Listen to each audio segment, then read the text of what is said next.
Good day, everyone. My name is Ngozi Mary Derek Opera. I'm a student of Savonia University of Applied Science, Skopje. I'm studying nursing. My group is TA822SP.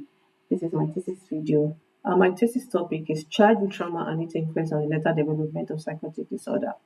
This topic was born out of my experience during my mental health internship, where I met patients who had different psychotic disorders. And during my interaction with them, I realized that the condition where they were did not start did not start as an did not start when they were adults. That it was due to some traumas they had while growing up during their childhood. So I needed to find out if there's any link between childhood trauma and psychotic disorder. The methodology used was systematic literature review, 15 articles were reviewed, and then inductive content analysis was also employed. And my research questions were to find out the types of traumas that has the probability of leading to psychotic disorder and the preventive and intervention methods to address this. The types of traumas, the childhood trauma that have the probability of leading to psychotic disorder are schizophrenia, schizoaffective disorder, episode psychosis, PTSD, and the rest. And the different types of traumas include emotional abuse, which is number one from the research that was done, physical abuse, sexual abuse, emotional neglect, domestic violence, parental loss, war, and community violence. Now to the results. From the result, we could see that there's a strong link between childhood trauma and psychotic disorder, and that and trauma is not a one event occurrence; it's a several event occurrence. And then when it happens in childhood, during the stage when the child's brain is being developed, the tendency that it affects the part of the brain that form that is responsible for personality development and emotional development, which has a tendency of leading to psychotic disorder.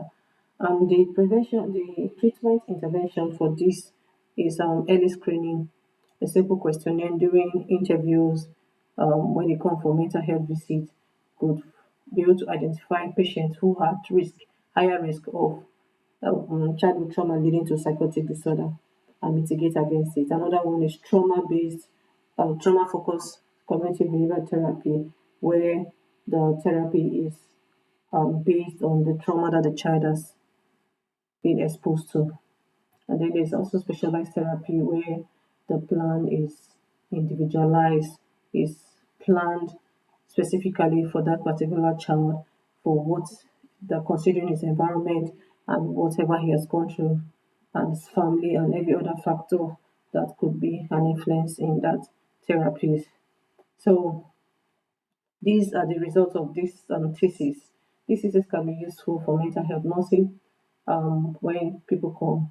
They need to understand the origin of their mental disorder to give a clear view of where it is and how to address, to plan to develop a good plan that could be beneficial to the patient, and also for pediatric nursing to for children who are exposed to childhood trauma, how to treat them, and how to also monitor them to monitor them to ensure that this whatever they've gone through do not lead to psychotic disorder. Also for social services and for Savonia as a group, for Savonia University, you can they can incorporate this into their mental health courses so that people, students are more enlightened about childhood trauma and psychotic disorder and how to recognize it and what to do and how to plan care for the patient. So I think this is what the thesis is all about. I hope it's quite understandable for you and clear. Thank you very much.